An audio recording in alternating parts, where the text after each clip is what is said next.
What is going on, guys? Welcome back to another episode of Get It and Dawn.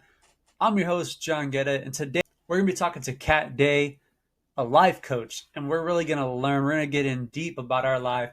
We're going to get in deep about questions that can do with anyone's lives. Talk about anxiety. We're talking about bullying, talking about imposter syndrome. Just really understand why we feel the things that we feel as people.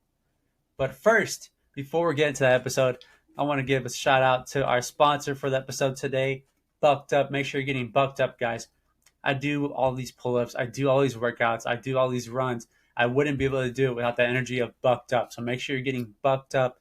We can make sure they have energy drinks, they have protein powder, they have creatine, they have everything you could imagine. Go out there, shop, use code COLDTOPIC for 15% off on every purchase. Let's get straight into the episode. What is up, guys? Welcome back to a new episode of Get It and Dawn. I'm your host, like always, John Getta. John Getta.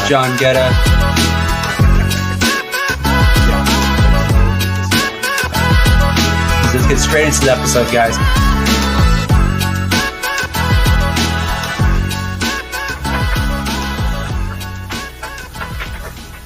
How's it going, everyone? Welcome back to Cold Topic. Today, I'm here with... I am intuitive life coach Kay Day or Kat. And as an intuitive life coach, I work within the mental health profession, the mental health sector. I'm also a multidisciplinary creative. But my main focus when it comes to helping people is my life coaching. Perfect. So getting straight into this, there was some perspectives in mind that I've always just thought about. And I was curious, would a life coach, the route they would take it? And the first one I wanted to start off with today was people who growing up had heavy anxiety, had a lot of stress, and were kind of able to not face those situations because they had their parents, they had family members, people that would help them from kind of really being alone there. And as you grow up, you find more situations where they can't do these things for you anymore. It's going to be more of you handling the situation yourself. So let's say they reach out to you. What would be your route, or what would you really have to say for that? So with that life transition of moving into adulthood from a situation where you previously did have a support system in place that was physically present most of the time, and even having already been an adult for a while and having to have dealt with that separation factor of not having that safety net immediately any longer, a lot of adults or most adults will try to raw dog it for as long as they possibly can and really not speak up and not ask for help. Um, so for compounded reasons. But for those who are self-aware enough and realize that this is becoming an issue and it's something that's harder and harder to deal with, definitely speaking up and reaching out to a mental health professional is going to be your safest bet. Just if nothing more than as a sounding board and a litmus test to kind of figure out where you are and also figure out to this point in your life, have you developed any safeguards for yourself? Do you have boundaries? Are you sticking to those boundaries? How well are you able to self-advocate, right?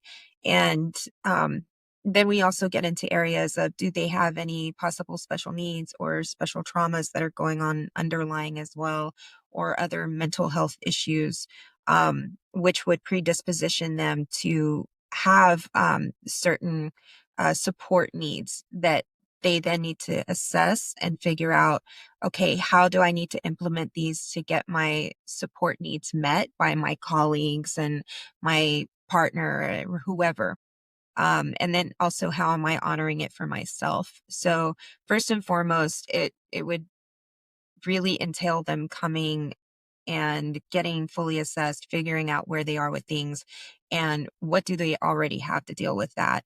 And then we kind of build from there, give them more tools, better tools, and really work on ways for them to actively implement those things, because it's beyond just making plans. The implementation is everything. So when it comes to people kind of reaching out to you, is there a lot of times where they kind of already know the route they want to take? They just have a lot of doubt if they can really trust themselves, just themselves alone? Sometimes they're used to having other people's opinions, and they feel that in this point of their lives, they may be just where they feel alone, to where they can't have that other person around anymore. Or they don't have, like, for example, earlier with the parents, you don't have your parents to kind of give you that extra boost, to give you that confidence to where I can do this. Because when you get older, you feel more like it's just you, and you may have that doubt. And sometimes I feel like a life coach, and you could tell me I'm wrong, like, it's perfectly fine. Life coach is more of to give you that confidence and to kind of show that, yes, you can do this. Yeah. No, absolutely. So I do get, in fact, rather than just a lot of people who just have an idea of what they want to do, but um they're not sure if it's right for them or if it's aligned for them. What I get more of is people who they do know exactly what they want and exactly what they feel they need, um, but they don't necessarily know, like, why isn't what I've been doing working to get me there, or to bring that to me, to magnetize that to me, or what have you. How am I self-sabotaging around this that I don't think I am, but maybe I am?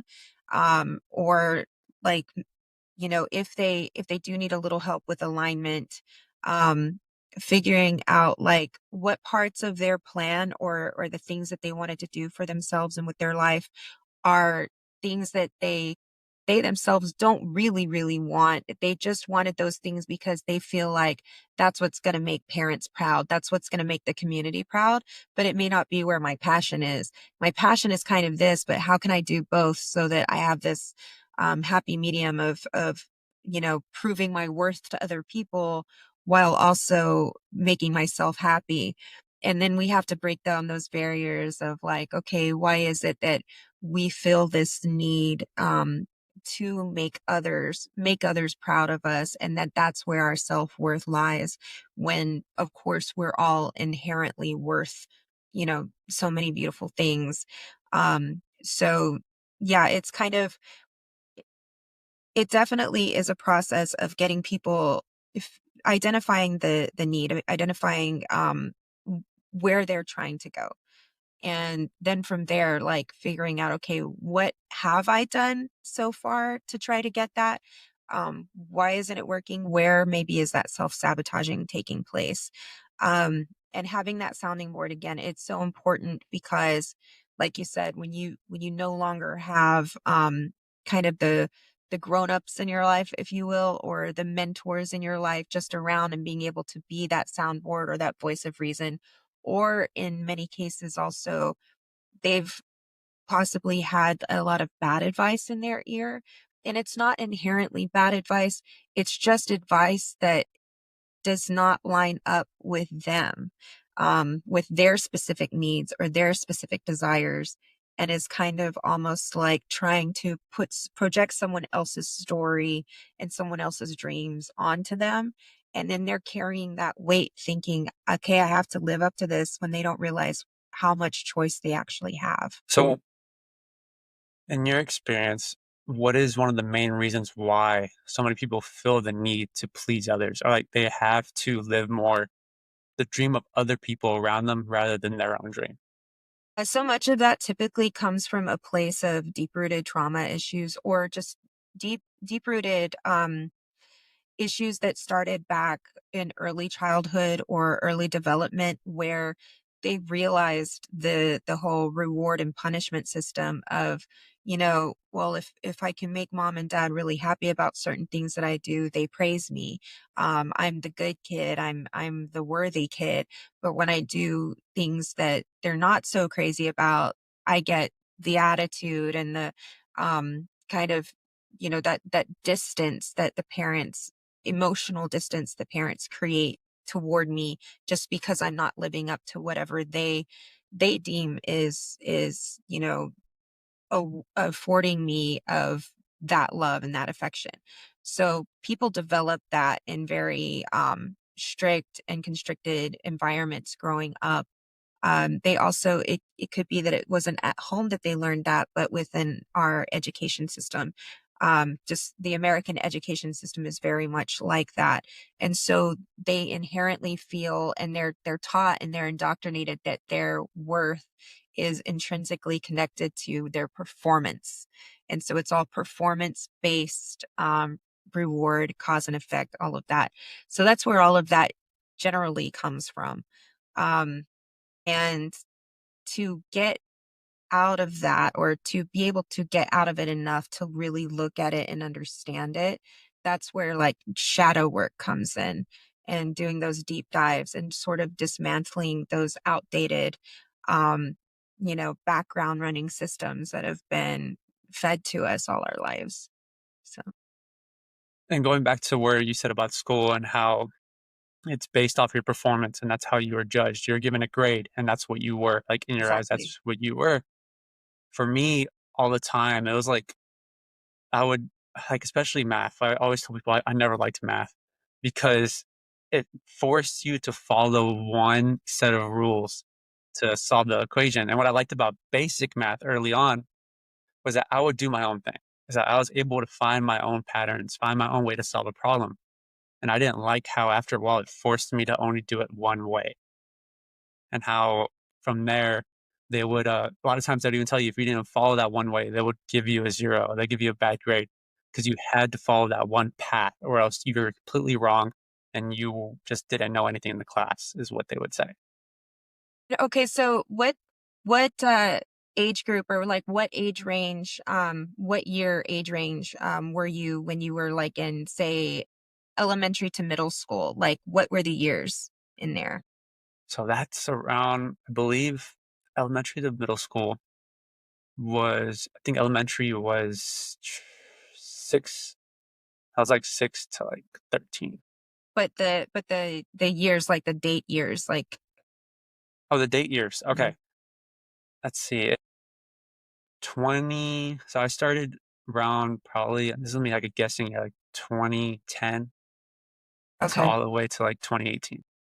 Okay, so if you think within that time frame, and it's wild to me that they actually early on that you still had more of a choice of getting where you were going, because generally around 2005 forward, they started to constrict the academic curriculum around math.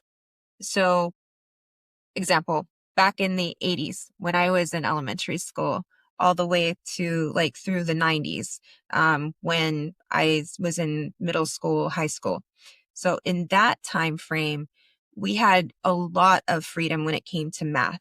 We always did have to show our work. That for sure has always been a thing. So you have to show your work or you don't get the credit for it, right? But you had several ways that you could go about getting there. Now, if they were trying to teach like a very specific equation or something, they'd still want you to achieve that as well. But if you got to it originally going a different route, they were fine with that and you could still make a straight A, right? um Now, in these new times, that's why they call it the new math. You guys have been forced into a stringent curriculum that you can only do it the way they want you to do it, and only like you have to show that that is the way you're understanding it. And if you do it any other way, regardless of how right your answer is, you are wrong for having done it not the way they want you to do it, which to me is strange and counterintuitive.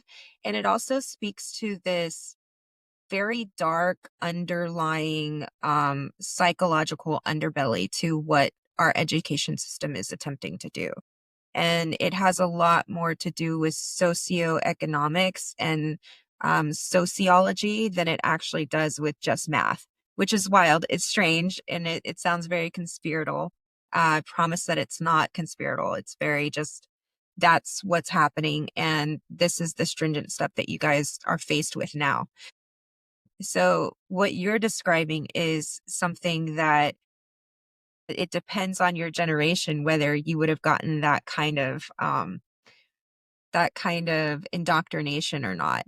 And so with your generation, I'm seeing that a lot of people are having those issues of like feeling as though they were really browbeaten in school with these very constrictive processes and feeling like they could do no right. Like, there's something just underlying inherently wrong with me, and really it's not that at all.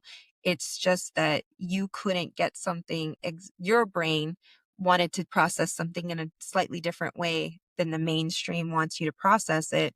And so you were taught that you're inherently wrong. So again, that all plays into why we have to dismantle those underwritten programs that were essentially programmed into us. It's interesting. Move this to a different area here, and we're going to talk about this also involves school, Hmm. and I'm going to kind of like tell you a little bit of like how it happened to me, and then Okay. you could add comments on that and kind of like talk the overall view of it. So bullying, interesting topic because I always like to say, the concept of it. People try to try to belittle like what it is and put it in different categories when it is one thing. And I remember when I was little, there'll be times like where I'd get beat up a lot, stuff like that. And then you grow up and it's kind of like it locks you into this hole mentally. And it was like for a long time, I wasn't able to talk to anybody. When I would present, it like startled me. I remember I would have to do presentations and a week ahead of that presentation, I wasn't able to sleep. Like at night, I would just think about how I was gonna have to get up, but I was going to go to class. I had to talk in front of all these people. And I wasn't able to talk to people like that. Like I would start getting red. I wasn't able to talk. Like it just wasn't possible for me. So I would end up skipping that class or I would try to avoid it. And sometimes I wouldn't. And I would just make like a mockery of myself. I remember for a long time it was like this. And I taught myself like in my head, I started just telling myself like this is how I was gonna be. Like this is just how I was. Like I wasn't able to do all these other things. Like this, like the camera, this, all this stuff, it wasn't possible. Like this was not even an option for me. And I feel like that's like such an interesting thing to think about how it's like a connection. Like even if you don't think it's a connection, you think it's just how you are, like it kind of led to that from something that wasn't supposed to happen. Yeah. I love that. It's really powerful that you said that you could tell instinctively that this was something that wasn't supposed to happen, like the treatment, and your disconnect when now in juxtaposition you're so natural, um, being filmed and what have you, and being able to have these discussions with complete strangers, right? um and the difference, the biggest difference is the safety. There was no safety for you in the past.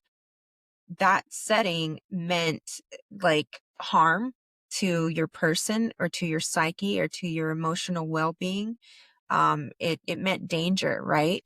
And so everything your body was going through leading up to the day that you would have to do your presentation each time, that's all those heightened cortisol levels keeping you awake, the stress that physically alters your body and alters your brain chemistry. And then by the time you're getting up there, like you were saying, the freezing.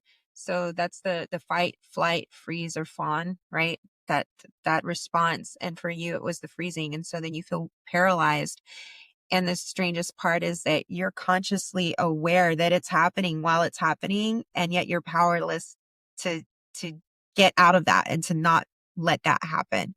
And even though you know the material, you know what you're going to say, you have it all scripted out for yourself, to force the words to come out of your mouth in that moment when your body is that afraid of what's coming is nearly impossible or is impossible. And that right there, where you can't get the words to come out, even though you know it's just all you need to do is say these things, that's called executive dysfunction, meaning your executive movements, whether it be walking forward or clearing your throat or saying the words that you know you need to say, that's not going to happen because that dysfunction is being triggered as a result of that fear paralysis, which is what it is. And so now as an adult, you are able to control the environment through which you're able to connect with people, through which you're able to be in front of a camera, and you know that the audience that's going to be receiving what you put out there is a receptive audience that feels on par with you and that has commonality with you and is not going to judge you or is going to really take in everything that you're saying in an educational way rather than waiting for any sign of weakness to pounce upon. So the difference between what is safe for us and what isn't, and even as children, our whole body knows when something isn't safe. So that those experiences you had, that was your body correctly advocating for you and trying its hardest to protect you, right? And so nowadays, when you look back on things like that, I really hope that you don't have, or that if you do have it, you're able to talk yourself out of it, but that you don't have a lot of shame built around the fact that you went through that and the fact that you feel as though you could have handled it differently or better. Because I promise you that given the tools or lack thereof that you had at the time to deal with things like that, you couldn't have done it any differently than what you did. And honestly, even, and I don't know if I'm allowed to say this or not, but even like being the class clown and a certain degree of like jackassery and like kind of goofing it off to get yourself out of that and play it off like, hey, okay, I'll just take a flunking grade and I'll make fun of the situation just to get myself out of this. That was also a defense mechanism. And again, there's no shame in that. That was what your body decided to do with that scenario.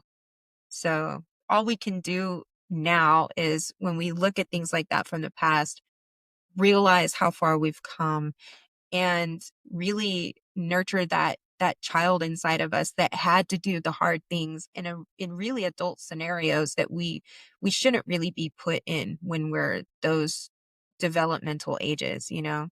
Even in middle school, it's still so developmental to be sticking kids up in front of people and expecting, you know, senator level public speaking out of them, you know, at a mindset that they were just 12 a year or two ago.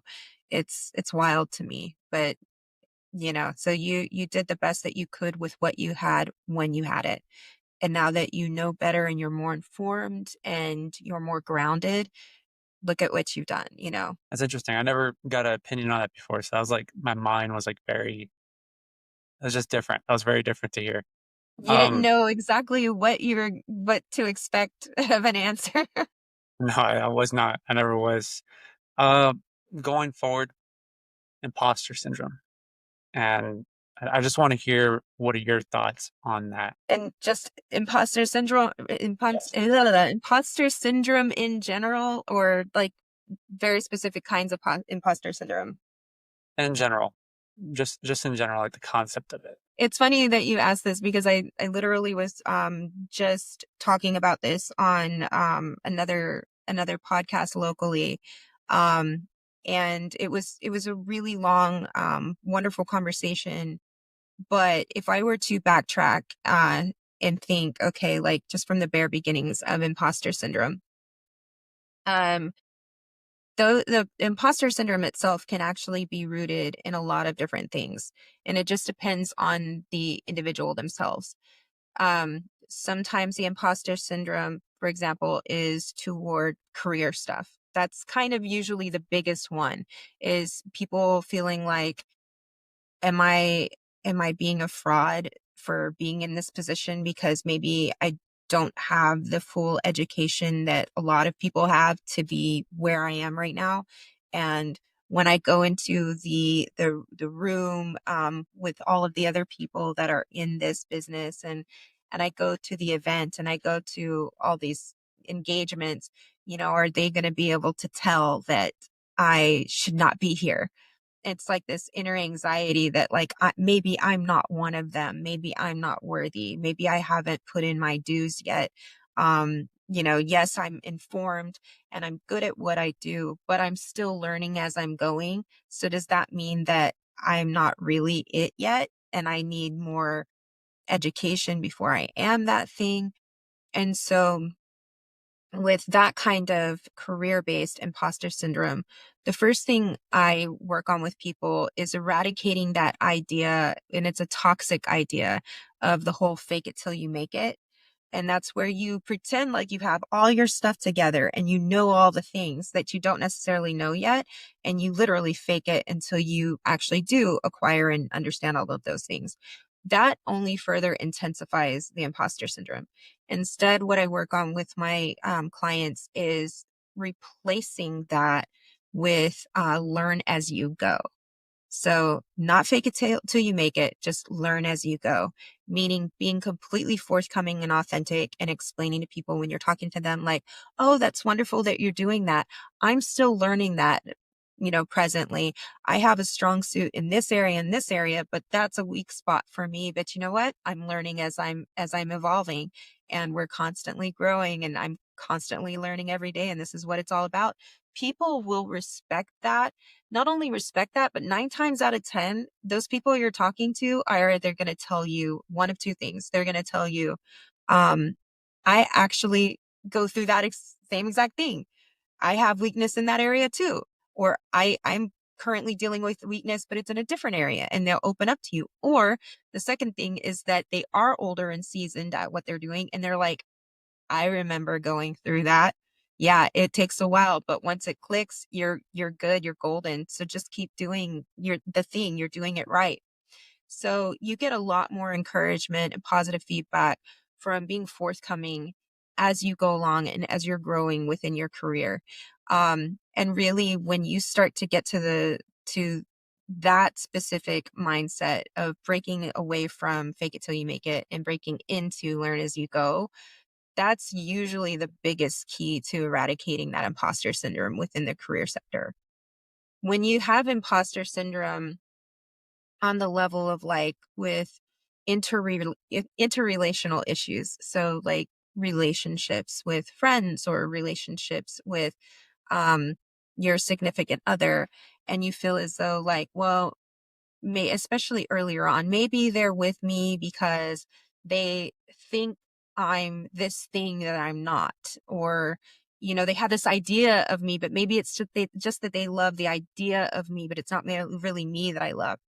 Part of why people start to develop that kind of imposter syndrome is because a lot of those individuals have been or are currently afraid of fully opening up, being vulnerable, and divulging their deepest insecurities, and their deepest shortcomings to that person.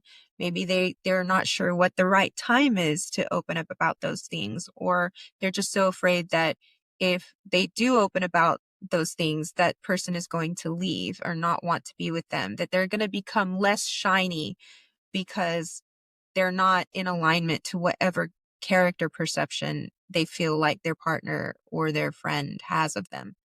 The thing is that that's very assumptive. It's assumptive on the part of the person who's having the imposter syndrome because they're just assuming their friend or their partner can't take who they really are, or their insecurities or their vulnerabilities and things like that. And I feel like one thing that is really important to work on in those scenarios is um, getting back to being fair and trusting the other person to be an adult enough and evolved enough to accept and really listen to you when you do open up about those things. Now, when they do, if the person that they're opening up to is like, ew, and rejects them and does in fact do like their worst case scenario and the thing they fear the most, if they're reacting to you that way and all you did was speak your truth and in a direction that has nothing to do with them, it's just your own personal stuff, and they behave in a very rejectful way of you, or just sort of like off put that you would even open up to them, that is your sign that that person is not in alignment for you and with you. And so in that moment, when things like that occur, 9 times out of 10, people are able to realize that, okay, it's not general imposter syndrome that I was having about me being inauthentic and being afraid they wouldn't receive me.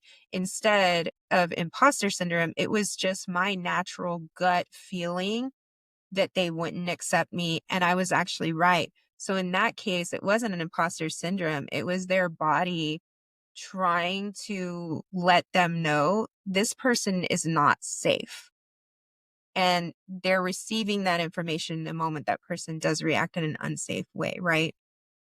But again, like most of the time, once you open up in a healthy and kind and compassionate way about what's going on with you and where you feel your insecurities lie and where you feel like you have your stuff, right? Your baggage or things you need to work on, and that also add in there, break the fourth wall and tell the person, I was really afraid to tell you this today because I didn't know how you'd react or what have you.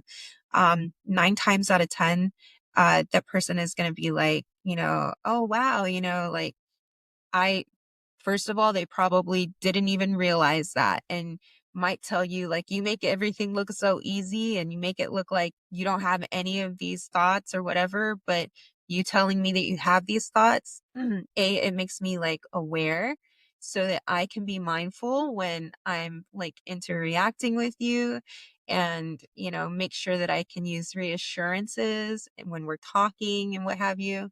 But they might also again say, "Oh my gosh, me too," or "I have things also. Maybe it's different, but I have my stuff, and here's my stuff." Right? So then you're moving into progress. But again, like the imposter syndrome in that scenario too, it loses its power the moment that you open up and get some sort of dialogue happening, right?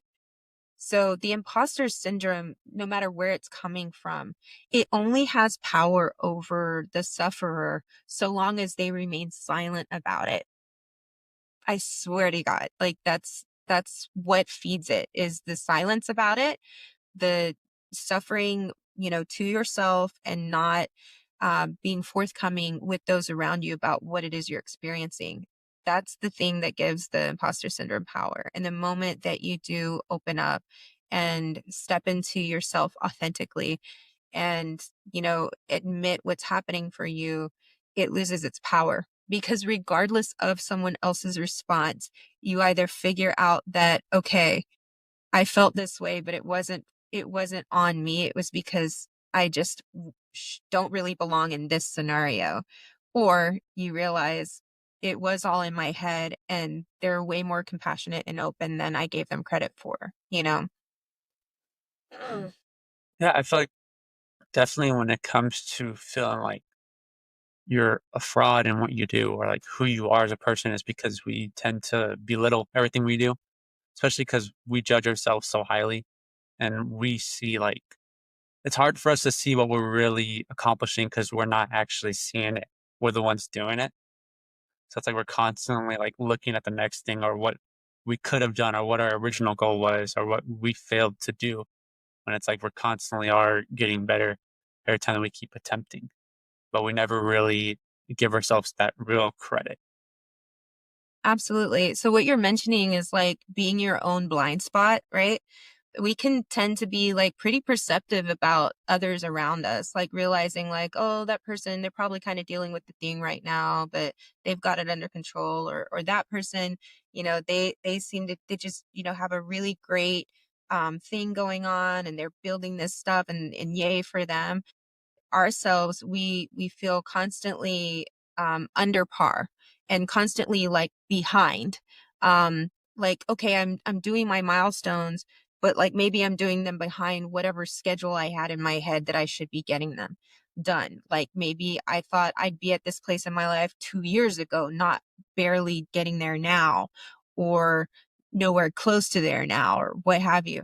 But again, being your own blind spot, the biggest thing with that is we don't take enough time or like make enough time to take stock in how far we've come.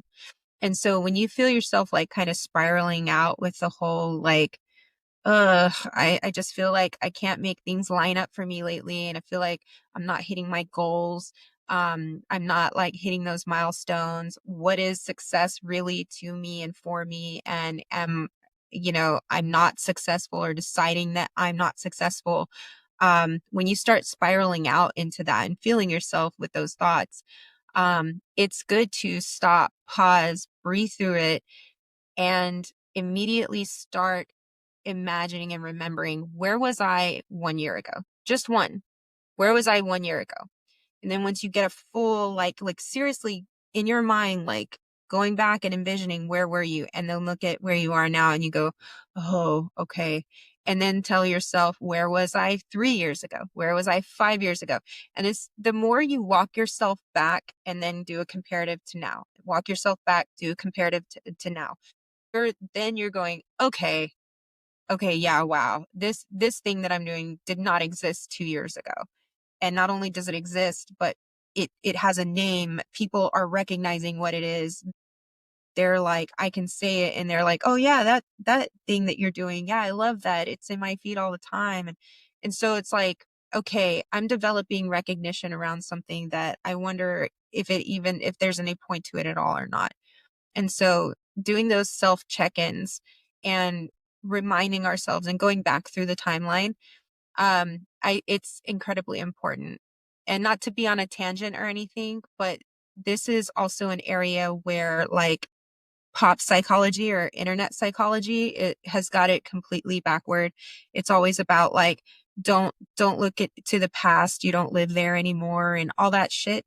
The reason that that's ill effective is because it's like the whole thing with history, right? If we don't know where we've been, or don't remember where we've been, then we don't know where we're going, or we run the risk of repeating history, or repeating the worst parts of history, repeating our mistakes, right?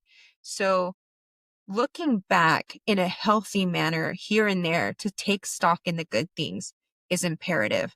Just like looking back here and there to figure out, where did those wounds first take place, so that I can in the now rewrite my story and help to heal those parts of myself and love on those parts of myself that were harmed in the past. That's why like looking back is so incredibly intrinsic to the healing process, right? And I understand like why not navel gaze and like constantly be stuck in the past, of course. But there are healthy ways to go about reassessing, because all of that is information, right? If you think about it in a scientific way, like a scientific method, this is all data, right? That we've collected. So just looking back through the data for the reason of redirecting our thought process, or reassessing, how are we feeling about where we are right now? It's so important. And that comes with a quote I heard a while ago, and it was to use your memories, but don't allow your memories to use you. To be able to Mm-hmm. go to the past and think about all the things that you've done and kind of understand what you learned from it, where you are because of that. But not becoming stuck in that to where that's what you are. Like that's what you make yourself as what you used to do, who you were before, and I'm not making Mm-hmm. that who you are now and bringing that over. What you're talking about is being the conscientious observer.